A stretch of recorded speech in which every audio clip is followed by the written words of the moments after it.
Sally and I had been married for 3+ years. I was at a loss for what to do, but I knew I would find a solution or figure one out. Sally had suddenly taken on a nasty attitude about 6 months ago. There wasn't a gradual change, but I came back from one of my infrequent business trips and felt that the woman in my house was not the woman I married. She was disrespectful, downright insulting, and denying sex unless I started a fight about it.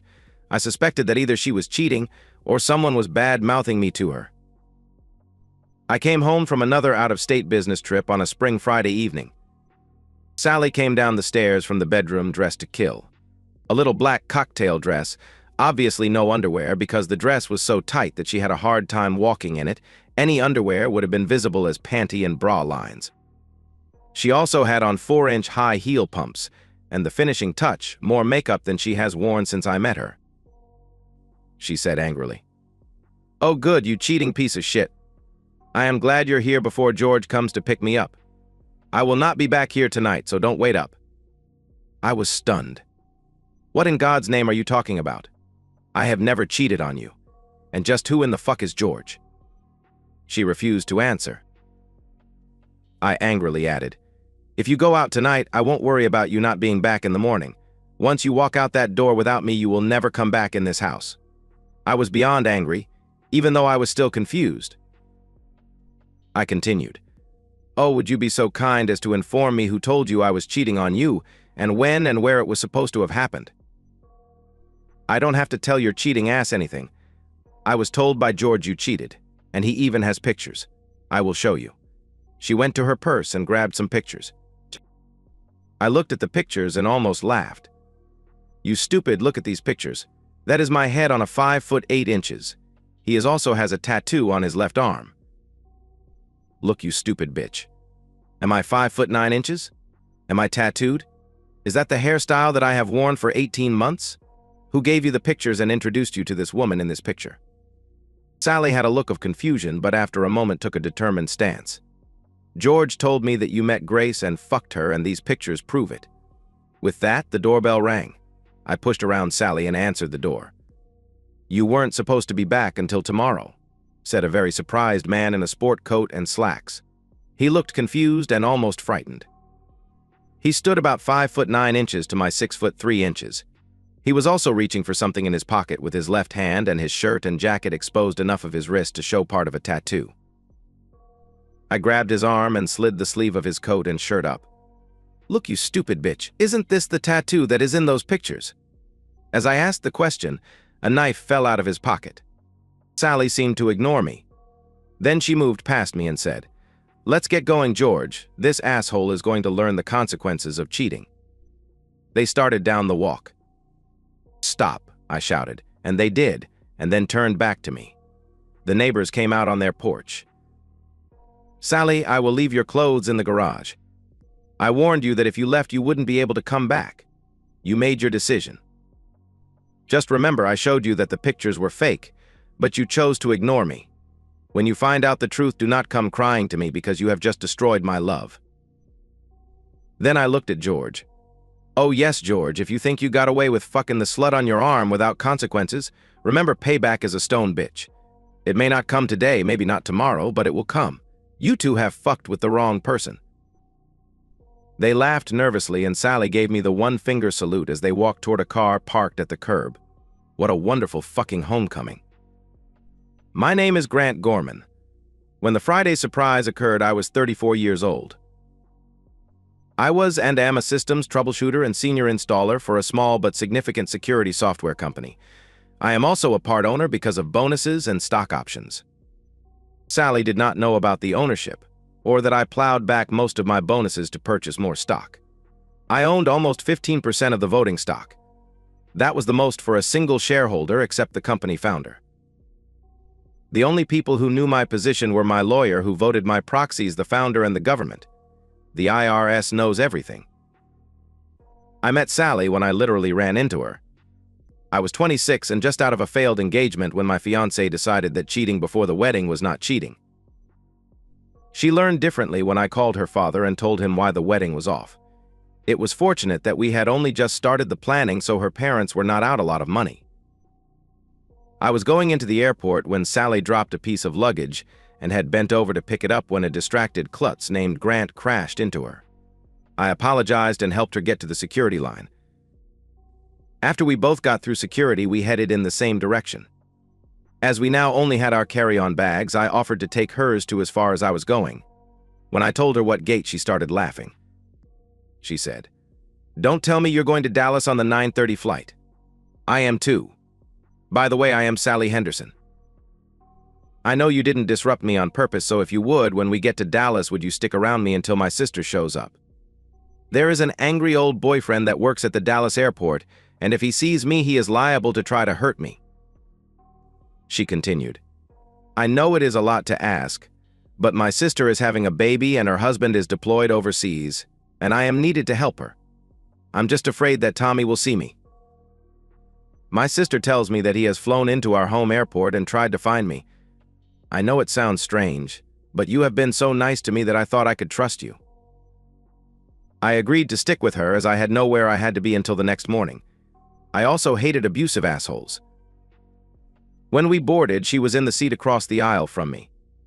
I always took an aisle seat because of the restricted legroom on the tin cans that the airlines use today. We talked the entire flight. As we started deplaning and walking down the ramp, a man in an airline ground crew uniform came toward us. I put my arm around Sally and stared at the guy. When he saw my move, he slowed, and as we got closer, he saw how big I was and turned and beat a quick retreat. I gave Sally my cell phone number and told her to call me if she felt the old boyfriend was going to be a problem. It turned out that when I was ready to head back home, Sally was staying to continue to help her sister. Her brother-in-law's brother and a couple of his friends decided to visit the ex. It worked. A week later, Sally called and thanked me for the help I gave her, and she mentioned the ex-boyfriend requested and received a transfer to the West Coast. When Sally returned a few months later, she called and asked me to join her for lunch. We met for lunch, and things seemed to click between us. I found out she was 22 and had been in only one long-term relationship, and he was now in San Diego driving a luggage truck at the airport. We went to dinner later that week, and that started a year of dating. That led to me asking her to marry me. She said yes. The planning started. Then Murphy decided that a cheating fiancé wasn't a joke enough, and I got testicular cancer. The surgery and chemo were terrible, but Sally was there through it all. She kept saying that it just delayed the plans, not ruined them. The cancer was caught early, but I lost a testicle and was rendered sterile. I was and am not impotent, just sterile. After a year of being cancer-free, we started planning again. Murphy decided to leave me alone. Another small delay was convincing Sally that I was serious about not cheating, to the point that I demanded a prenup with severe penalties for adultery.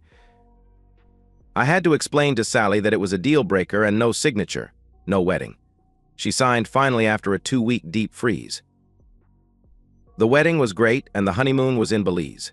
We swam, snorkeled, and had many adult beverages. I discovered that I liked alcohol too much, so when the holiday was over, I quit drinking. I never stopped anyone around me from imbibing, I just didn't. A little over 2 years after the wedding, Sally told me her company was merging with another, and they were integrating the two staff. She made a few comments about some specific people, but not anyone noteworthy. One thing that did happen was when the merger actually started, her attitude went into the toilet. She started to make little nasty, snide comments. She also started to question every move I made on the out-of-town trips. She was also turning down lunch dates when I was working at the office and in town.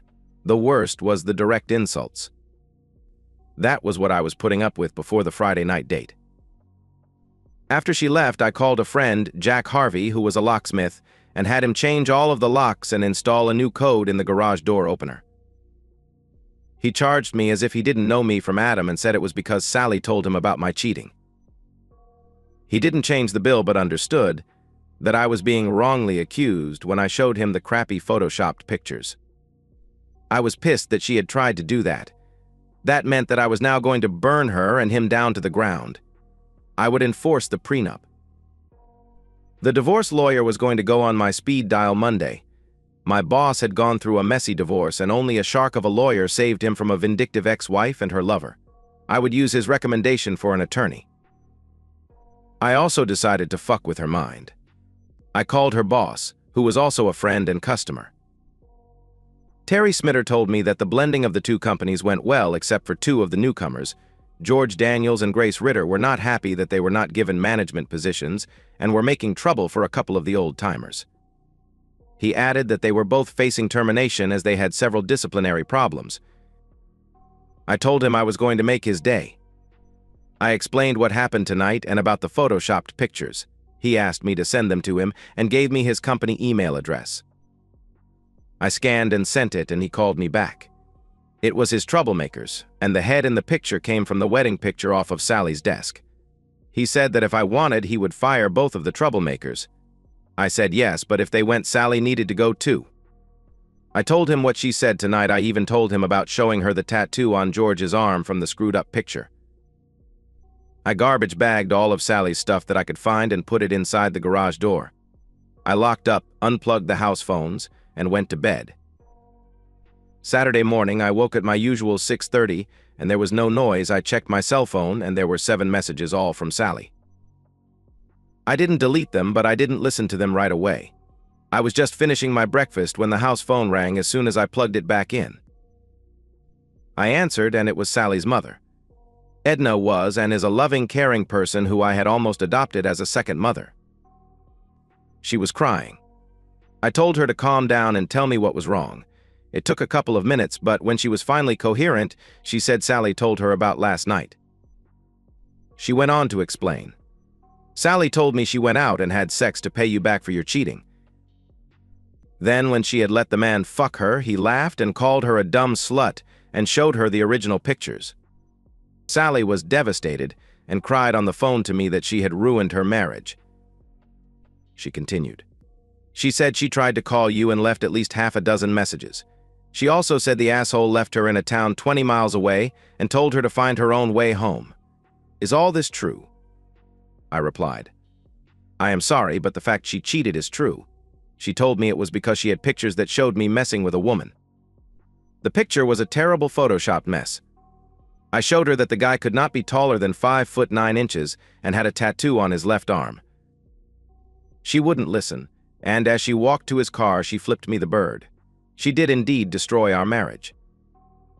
I am going to a lawyer on Monday and will not take her back. She has obviously been listening to people at her work and has treated me like crap for the last 6 months or more. I continued as Edna started sniffling. I have changed all of the locks, and she will not be allowed back in this house. I will also enforce the prenup, which means she will have no claim on the house, alimony, my pensions, or IRAs. I'm sorry if this hurts you and David, but this is the second time I've had a woman cheat on me, and I told Sally I would not allow that to go unpunished. I have never cheated on her. When you talk to her again, tell her that her stuff is in the garage, but she will need to come when I am here, as I have changed the codes. She also will not be able to get in the house. I have changed the locks. I was winding down but got one last shot across her bow. Sally has also been telling people that I cheated on her. It almost cost me one good friend, and if it affects any more of my friendships or my work, my revenge is not nearly done. Edna said she would let Sally know what was going on and ended the call. I decided to listen to Sally's messages. They were all filled with crying, I'm sorry, and begging me to forgive her. The last one was a surprise. George told me after he fucked me that I could find my own way home, and then he added, if you have a home. I don't even know how I would get back. I don't even know where I am. That last call came in about 4:30 in the morning. I felt I couldn't leave her out there somewhere. I called her back. She answered and started crying. Sally, stop crying. You need to give me any information you have. You screwed up our marriage beyond fixing, but I will come and get you and take you to your mother's. She gave me the motel name and the cross streets, and I was able to Google the city and directions. I found her outside what looked like a rent-a-room by the hour dive in a bad part of town. She started to say something, but I held up my hand to stop her. I am here because you were once my reason for living. You destroyed that over the last 6 months or so and bombed out what was left with your actions and words last night. I want you to get in, buckle up, shut up, and leave when I take you to your mother's. Do you understand? Don't say anything, just nod if you do. If you say you're sorry one time, I will pull over and put you out of the car. I am furious with you, and it is not just that you broke your vows. You have treated me like I was dog crap on your shoe for more than 6 months. We are done. It's too late to be sorry. She got in and silently cried all the way to her mother's. As she got out, I took her hand. I am going to a lawyer Monday. I am filing under adultery. If you don't fight it, I will give you 1 year of alimony. If you fight it, I will strictly enforce the prenup. Goodbye. Remember, I loved you and you threw it all away without even thinking about it. I even showed you that I was not the person in that picture, and all you did was flip me the bird and get in the asshole's car. Then you fucked him and were surprised when he told you the same thing about the picture. I really hope you get some therapy. You have allowed others to cause you to make very bad decisions. I don't hate you, but I don't love you either. After the divorce, if I never hear your name or see you, I won't miss you. One last thing, you had better tell all the people you told that I was cheating the truth. I have already had one friend tell me he lost me as a friend because of what you told him. When I showed him the stupid picture, he laughed and told me he was sorry he listened to you. I closed the car door and drove away. I filed that Monday and Sally was served on Wednesday at her mother's house. The 3 conspirators were fired, and George somehow managed to trip and fall and break both arms and his nose. Grace was married, and when the reason she was fired and the picture showed up at her house, she was sued for divorce also. Someone, probably her lawyer, told Sally to fight the divorce. I withdrew the alimony offer and went for strict enforcement of the prenup. They requested marriage counseling. I told the judge that I was not the one that needed counseling. I asked why would I agree to that when I was subjected to the abuse and cheating. She agreed and told Sally that any counseling that needed to occur was just for her. She said that if she could, she would order her into that counseling. She also awarded me the house, both cars, and all of the monies we had accumulated during our marriage. Sally discovered that we were very well off and that she screwed herself out of a comfortable life. Sally never came to the house for her stuff, and I finally gave it to the local women's shelter. The divorce was final, and I did not hear from Sally again until after more than 2 years her mother called. Edna called and told me Sally was in a hospice with inoperable brain cancer. She was still lucid, but wouldn't be for long. She probably only had 3 or 4 weeks left. Edna also said that Sally needed to talk to me one last time. I went to the facility and saw Sally. She was just a shadow of the beautiful woman she had been. She did smile when she saw me. I took her hand and sat down next to her bed. She sniffled and said, "Grant, I have never stopped loving you. I am so sorry for what I did to you. I know, and looking back, I think I knew even then that you would never have cheated on me. I was blinded by the bullshit and flattery. I know it doesn't change anything, but I will die regretting every hurt I inflicted on you. Go now and find a good woman and love her as you loved me before I destroyed it." With that, she closed her eyes and went to sleep. I stood, leaned over, and gave her a gentle kiss. She seemed to have a small smile on her face as I wiped the tears from my eyes and left. She died 3 weeks later, and I was given a large insurance policy payout that I didn't even know she had bought. The money went to the local women's shelter. I did not need it, and I met Sally when she was trying to escape an abuser. It just felt like the right thing to do. I have moved on. Our company was bought out, and Terry and I, as the biggest shareholders, got very rich. I moved to Belize and am a beach bum with a couple of local widows who like to entertain me. In my condo, on the wall over the couch, is a picture of Sally and me from our wedding day. Ironically, it is a blown-up version of the picture Sally always had on her desk.